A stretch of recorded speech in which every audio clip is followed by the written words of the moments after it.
বিরোধী নেত্রী ছিলেন, 7বারের সাংসদ ছিলেন। 1984 সালের 31 অক্টোবর তৎকালীন ভারতবর্ষের প্রধানমন্ত্রী ইন্দিরা গান্ধীর মৃত্যুর পর তার সুযোগ্য পুত্র রাজীব গান্ধী যখন ভারতবর্ষের প্রধানমন্ত্রী হলো, তখন আরও 1980 সালের যে নির্বাচন হয়েছিল, সেই নির্বাচন থেকে আরও 14 মাস দূরে ছিল একটি সাধারণ লোকসভার নির্বাচন। কিন্তু রাজীব গান্ধী 31 অক্টোবর 1984 তার মা ইন্দিরা গান্ধীর মৃত্যুর পরে যখন তিনি আকস্মিকভাবে 1984 সালের ডিসেম্বর মাসে একটি অকাল ভারতবর্ষের পার্লামেন্টের নির্বাচন ডেকে দিলেন, তখন আপনার ভাগ্য খুলে গেল। আপনি একজন প্লেন গ্র্যাজুয়েশন করা মহিলা, আপনি ল পড়াশোনা করছিলেন। সেই সময় হঠাৎ করে ইন্দিরা গান্ধীর মৃত্যুর পরে দেখা গেল ভারতবর্ষের ন্যাশনাল কংগ্রেস, আমরাও তখন কংগ্রেসের যুব কংগ্রেস করি এই জেলায়। তো 1982 সাল থেকে আমরা যুব কংগ্রেস করতাম। 1984 সালের 31 অক্টোবর ইন্দিরা গান্ধীর মৃত্যুর পরে রাজীব গান্ধী ভারতবর্ষের প্রধানমন্ত্রী হলো এবং আকস্মিকভাবে 1984 সালের ডিসেম্বর মাসে যে অকাল একটা ভারতবর্ষের লোকসভার নির্বাচন হলো, তখন দেখা গেল যে জীবিত ইন্দিরা গান্ধীর থেকে মৃত ইন্দিরা গান্ধী ভারতবর্ষের মানুষের কাছে তার বেশি গ্রহণযোগ্যতা প্রমাণ পেল। কারণ আমরা দেখেছিলাম সেই সময় 543-এর মধ্যে 423টি আসন রাজীব গান্ধীর নেতৃত্বে ইন্দিরা গান্ধীর মৃত্যুর পরে কংগ্রেস দল পার্লামেন্টে সিট পেয়েছিল।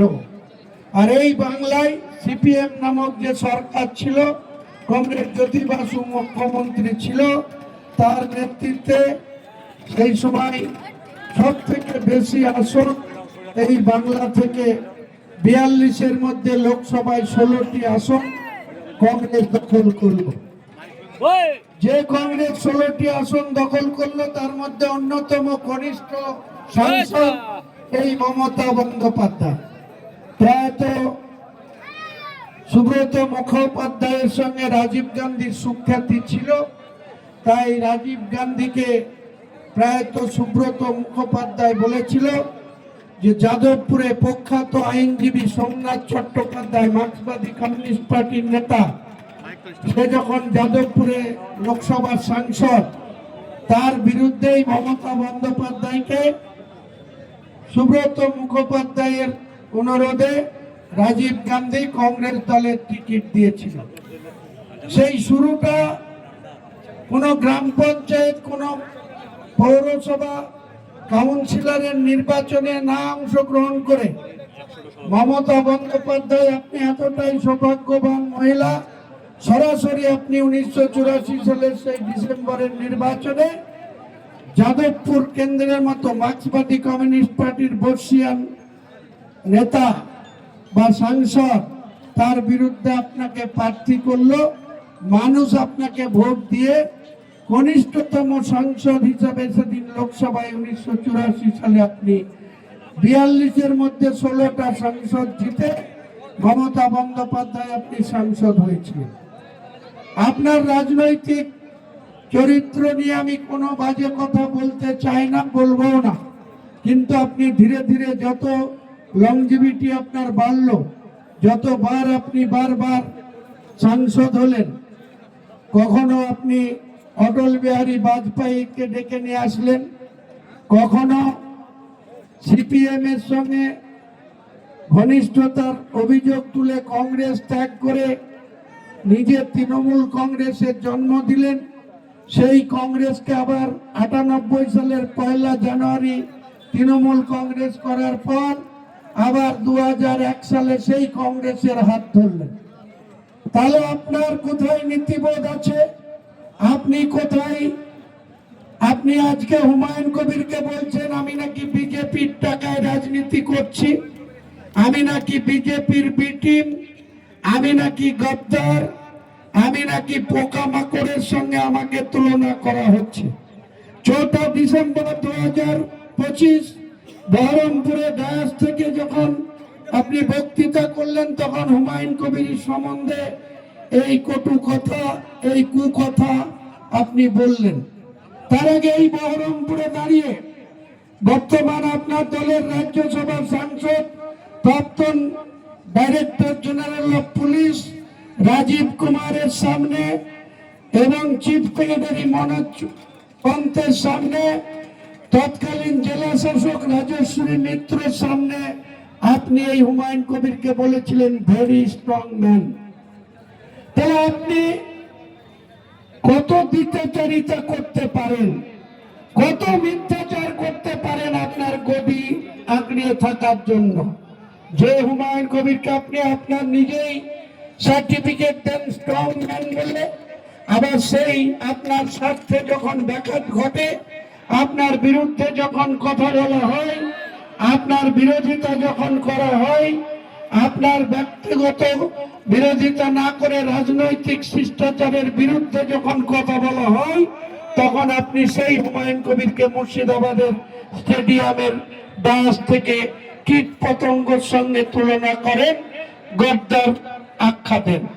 মমতা বন্দ্যোপাধ্যায়, আপনি 7 বারের সাংসদ, 2 বারের রেলমন্ত্রী, 1 বারের কয়লা মন্ত্রী, 1 বারের ক্রীড়া দপ্তরের মন্ত্রী, 1 বার দপ্তরবিহীন মন্ত্রী, আর 3 বারের মুখ্যমন্ত্রী।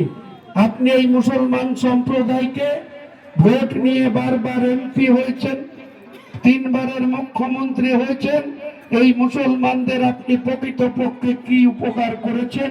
স্পেশাল ভাবে তাদের জন্য কটা কর্মসংস্থান করে দিয়েছেন, কটা চাকরি করে দিয়েছেন?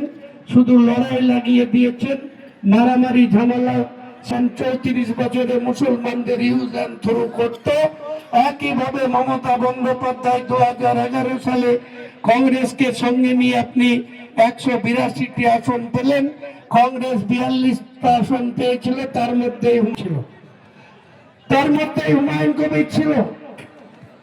2001 সালে আপনাদের এখানকার বর্তমান বিধায়ক আলহাজ নিয়ামত শেখ, তখন তার চিহ্ন কি ছিল, কার বিরুদ্ধে ছিল?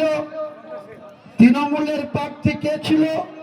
মাহফুজ আলম, হাই স্কুলের টিচার, এই হরিহরপাড়ায় প্রার্থী ছিল তৃণমূলের।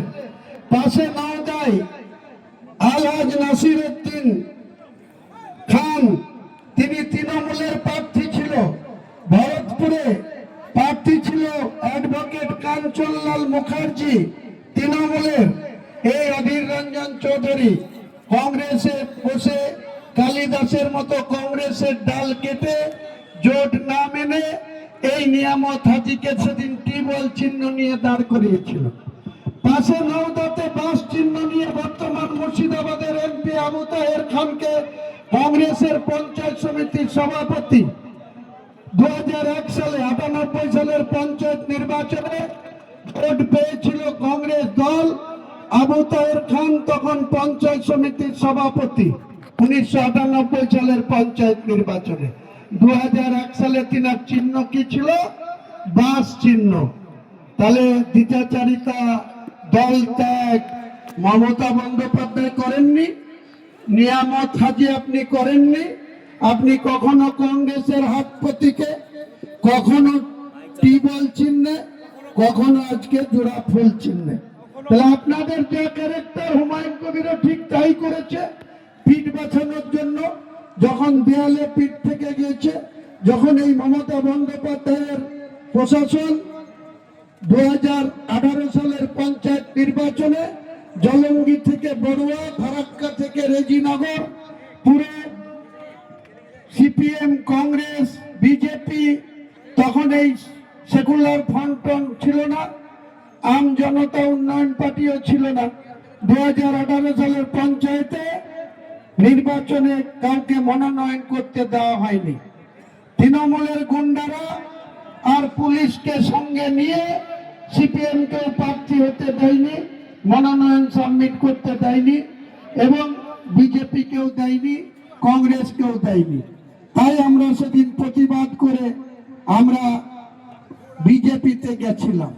এখন প্রত্যেকটা তৃণমূলের লোকদের একটাই কথা হয়েছে, হুমায়ুন কবির 2019 সালে বিজেপির ক্যান্ডিডেট ছিল, হুমায়ুন কবিরের সাথে বিজেপির সখ্যতা আছে।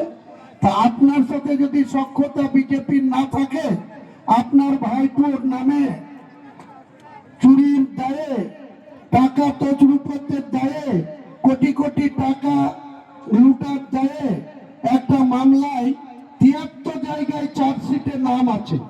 এখনো কেন কেন্দ্র সরকারের home department, Amit Shah department, ED, CBI তারা কেন অভিষেক বন্দ্যোপাধ্যায়কে অ্যারেস্ট করে না?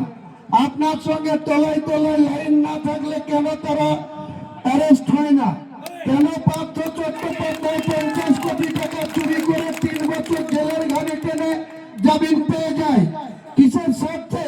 তাহলে আপনার সঙ্গে বিজেপি বি টিম আছে বা লাইন আছে, না হুমায়ুন কবিরের সঙ্গে আছে? হুমায়ুন কবির বিজেপি কেউ খাতির করে না, হুমায়ুন কবির আপনাকেও কোনো খাতির করবে না। আগামী নির্বাচনে বিজেপি কেউ বাংলায় ক্ষমতা দখল করতে হুমায়ুন কবির দেবে না।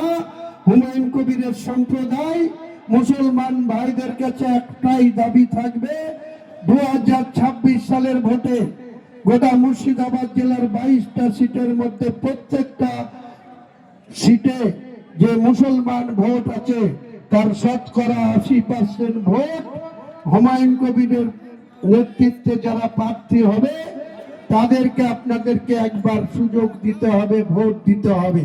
আপনারা তো সেই স্বাধীনতার পর থেকে কংগ্রেসকে 30 বছর ক্ষমতায় এনেছিলেন, 34 বছর বামফ্রন্টকে ক্ষমতায় এনেছিলেন, 14.5 বছর তৃণমূলকে ক্ষমতায় এনেছেন। যে তিমিরে থাকার কথা মুসলমানরা সেই তিমিরেই আছে। আর মুসলমানদের শুধু প্রত্যেকটা থানায় থানায় মারছে কে? মুসলমান। মরছে কে? মুসলমান। কেস খাচ্ছে কে? মুসলমান। জেল খাচ্ছে কে? মুসলমান। আর ডিম খাচ্ছে কে?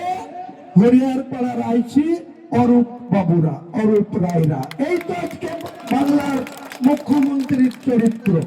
আপনার চরিত্র জানতে আর বাংলার মুসলমানদের বাকি নেই। আমি তাই গোটা ওই কুচবিহার থেকে, ফালাকাটা থেকে, মেঘলিগঞ্জ থেকে শুরু করব একদম কাকদ্বীপ পর্যন্ত, দক্ষিণ 24 পরগনার লাস্ট সীমানা। প্রত্যেকটা জায়গায় আপনার এই কুকীর্তি, মুসলমানদের ভোট নিয়ে মুসলমানদের ক্ষতি করা, মুসলমানদের বিরুদ্ধে মামলা করা, মুসলমানদের মধ্যে মারামারি লড়াই লাগানো, এটাই হচ্ছে আপনার প্রকৃত চরিত্র। তাই আমি আজকে একটা কথাই বলবো এই পবিত্র রমজানের টাইমে, যে আপনারা একটিবার 2026 সালে নির্বাচন আসবে, নির্বাচনী জনসভায় এদের প্রকৃতির কথা প্রমাণ দিয়ে দিয়ে বলবো।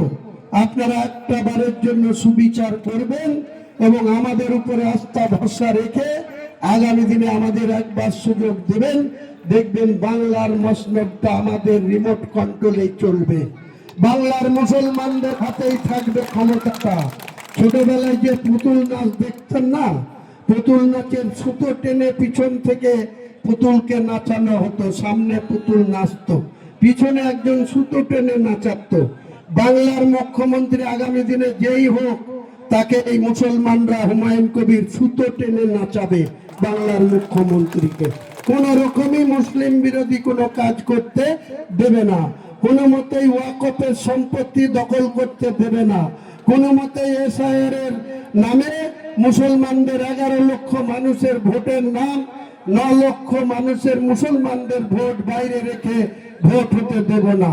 তাই আমি হরিয়ারপাড়ার নেতৃত্বকে বলেছি, আগামীকাল আমরা জেলা শাসকের অফিসে যেটা ডেপুটেশন দিতে যাব, 11,19,000 মানুষের নাম বাইরে রেখে এখানে 60 লক্ষেরও বেশি মানুষকে ভোটার লিস্টের মূল লিস্টে নাম উঠেনি। তার মধ্যে মুর্শিদাবাদে 11,19,000, মালদাতে 8 লক্ষেরও বেশি। এই দুটো জেলা মুসলিম অধ্যুষিত জেলাতেই প্রায় 20 লাখ। এটা চক্রান্তের দায়ী হচ্ছে মমতা ব্যানার্জি আর বিজেপি সরকার। বিজেপির ইলেকশন কমিশনের বিরুদ্ধে এখন নাটক করছে মমতা ব্যানার্জি, নাটক মঞ্চস্থ করছে ধর্ণা ধরে। আবার সেই ধর্ণা মঞ্চেই দেখেন নাচছে, নাচছে কি নাচছে না আপনারা বলুন।